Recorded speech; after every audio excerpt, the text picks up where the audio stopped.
एक कहावत है, अतिशय लोभ बकुल ने किन्हा, क्षण में प्राण केकड़ा लिन्हा। क्या वैसा ही कुछ सीन होने वाला है? भारत ने ताइवान को लेकर ऐसा क्या किया है और किसे भेज दिया है कि चाइना के अंदर छटपटाहट मच गई है। जानेंगे किस तरीके से भारत ने चीन को उसकी ही दवाई चखाना शुरू कर दिया है। जियोपॉलिटिक्स में बहुत कुछ चल रहा है, हमेशा की तरह जानने को मिलेगा बहुत कुछ। आइए जानते हैं इन खबरों को विस्तार से। ऐसा है कि एक तरफ आप अगर देखेंगे तो चाइना भारत के साथ दोस्ती की बातें कर रहा है, वहीं दूसरी तरफ आप देखेंगे तो चीन ने पाकिस्तान की नौसेना को पनडुब्बियां सौंपनी शुरू कर दी है। पाकिस्तान ने 8 पनडुब्बियां खरीदने के लिए सौदा किया था। पिछले महीने के अंत में पहली पनडुब्बी सौंपी गई। पाकिस्तान के नेता जब भी चीन की यात्रा करते हैं तो बड़े कार्यक्रमों में देखा जाता है उन्हें। जाहिर तौर पर वो भारत को तस्वीरें दिखाना चाहते हैं। पाकिस्तान के राष्ट्रपति आसिफ अली जरदारी पिछले महीने के अंत में बीजिंग की यात्रा 1 हफ्ते की थी और इसी दौरान चीन ने पनडुब्बी सौंपी। इस दौरान जो कार्यक्रम आयोजित था उसमें चीनी एक्सपर्ट ने एक से बढ़कर एक गप्पे हाँकी और भारत को धमकाने की कोशिश की। द प्रिंट की एक खबर के अनुसार चीन के एक टिप्पणीकार का कहना है कि हंगोर नाम पाकिस्तान के लिए बनाया। ये सबमरीन याद दिलाता है जिसे 1971 में भारत के आईएनएस खुखरी को डुबोने का श्रेय दिया जाता है। पाकिस्तान के मौजूदा सबमरीन बेड़े में खास तौर पर फ्रांस में बनी अपग्रेड की गई ऑगस्टा क्लास की सबमरीन है। अब नई यहाँ पर कोशिश जब पाकिस्तान ने यूरोप से की तो यूरोप ने मांगा पैसा और ये पैसा दे नहीं पाए। अब ऐसे में देखने को मिल रहा है कि चाइना यहाँ इन्हें सबमरीन दे रहा है। तो चाइना यूं ही तो नहीं दे रहा है। चीन के एक्सपर्ट ने ये कहा कि पाकिस्तान को जो ये मिल रहा है ना, हिंद महासागर में ये सबमरीन हिला देंगी पूरे माहौल को और ये भारत के एयरक्राफ्ट के लिए चीनी पनडुब्बियां खतरा बनेंगी। बहुत लंबी चौड़ी बातें यहाँ पर कही गई, लेकिन इतना जरूर है कि चाइना कोशिश करता है पाकिस्तान को भारत के खिलाफ में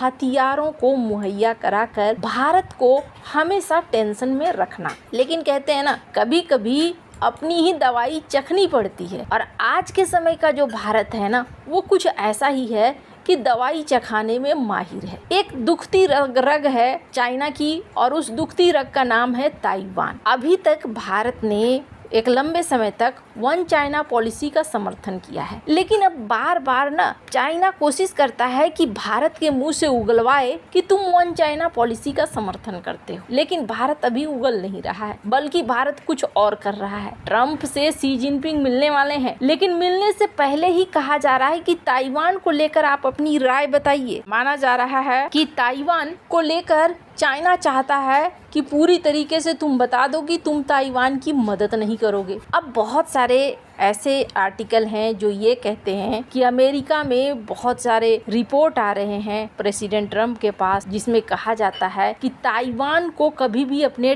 ट्रेड डील का हिस्सा नहीं बनाना या चाइना के साथ डील का हिस्सा नहीं बनाना। मतलब ऐसा ना हो कि आप ताइवान को सेल कर दो और उसके बाद कोई डील करो। ये काम मत करना, वरना आपका क्रेडिट खराब हो जाएगा, फिर कोई आपके ऊपर यकीन नहीं करेगा। हालांकि अगर आप देखेंगे तो अमेरिका में जो राजदूत हैं ताइवान के, उन्होंने क्या कहा? उन्होंने कहा कि देखो, स्ट्रेट ऑफ हॉर्मुज को तुम एक समस्या बताते हो ना कि स्ट्रेट ऑफ हॉर्मुज में समस्या आ गई है, यहाँ ब्लॉकेज हो गया है, पर ऐसा ही ताइवान स्ट्रेट में भी होगा और उससे ज्यादा गंभीर होगा। ताइवान स्ट्रेट क्या है? चाइना और ताइवान के बीच का जो ये पानी है, ये है ताइवान स्ट्रेट। अभी क्या होता है, अभी ज़्यादातर जहाज यहाँ आसपास से गुजर जाते हैं। चाइना इसके बारे में थोड़ा विरोध जताता है, लेकिन रोकता नहीं है। एक बार अगर ताइवान के ऊपर कब्जा हो गया तो चाइना फिर इस स्ट्रेट को लेकर अपनी मनचाही रणनीति अपनाना शुरू कर देगा। और ऐसा नहीं है कि इस इलाके में व्यापार नहीं होता है, इस इलाके में खूब व्यापार होता है और यहाँ से व्यापारिक जहाजें गुजरती हैं। इस वजह से भी इन्होंने कहा, हालांकि ताइवान के ऊपर शिकंजा ये हर हाल में कस रहे हैं। हाल ही में इस्वानी की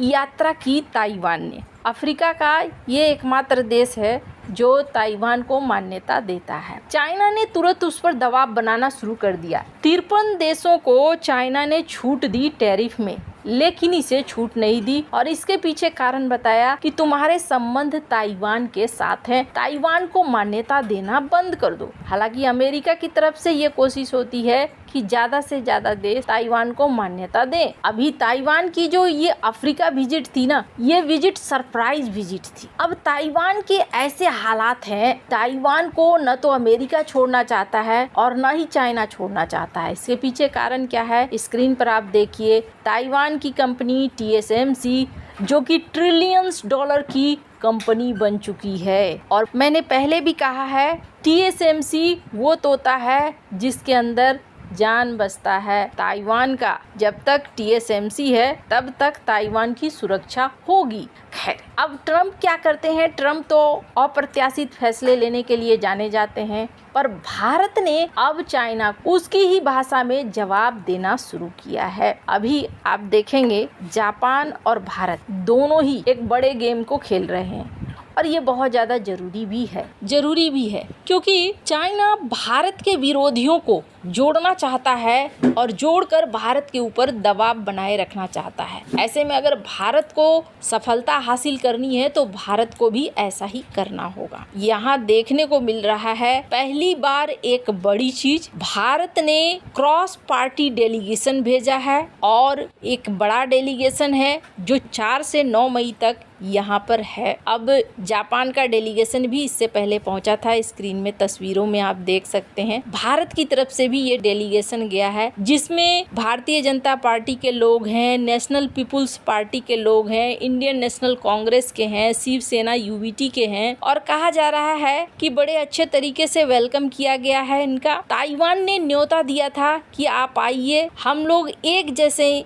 लोग हैं इंडो पैसिफिक रीजन में, हमें मिलजुल कर काम करना चाहिए, मिलजुल कर आगे बढ़ना चाहिए। अब ये व्यापार के मामले में तो मैंने कई बार बताया है कि ताइवान और भारत ने मिलके बहुत सारी चीजों को बदल दिया है। रही बात राजनीतिक मुद्दे पर एक दूसरे के साथ आना, ये बहुत ज़्यादा ज़रूरी है, और ये डेलीगेशन का जाना ऐसे वक्त में और ज़्यादा ज़रूरी है क्योंकि भारत के हजारों वर्कर्स को ताइवान अपने देश में बुला रहा था, लेकिन इनकी विपक्षी पार्टी बहुत ज़्यादा विरोध कर रही है, भारतीयों को नहीं चाह रही है कि भारतीय ताइवान में पहुंचे, और KMT ये मुख्य इनकी विपक्षी है जो भारतीय लोगों को नहीं चाहती है या फिर भारत के साथ किसी भी तरीके के संपर्क को बढ़ना पसंद नहीं करती है। भारत की तरफ से प्रतिनिधि मंडल भेजा जाना चाइना को बिल्कुल अच्छा नहीं लगेगा। अब देखना है कि चाइना क्या रिएक्शन देता है, लेकिन भारत को अगर भारत के ही पड़ोस में घिरने की कोशिश हो रही है तो अब भारत भी चाइना को चाइना के पड़ोस में ही रणनीतिक, कूटनीतिक हर तरीके से घेरने की कोशिश कर रहा है। आपको क्या लगता है इन सब मामले में, आपकी क्या राय है? कमेंट कर जरूर बताएं। जल्द मिलते हैं अगली वीडियो में नई खबर के साथ।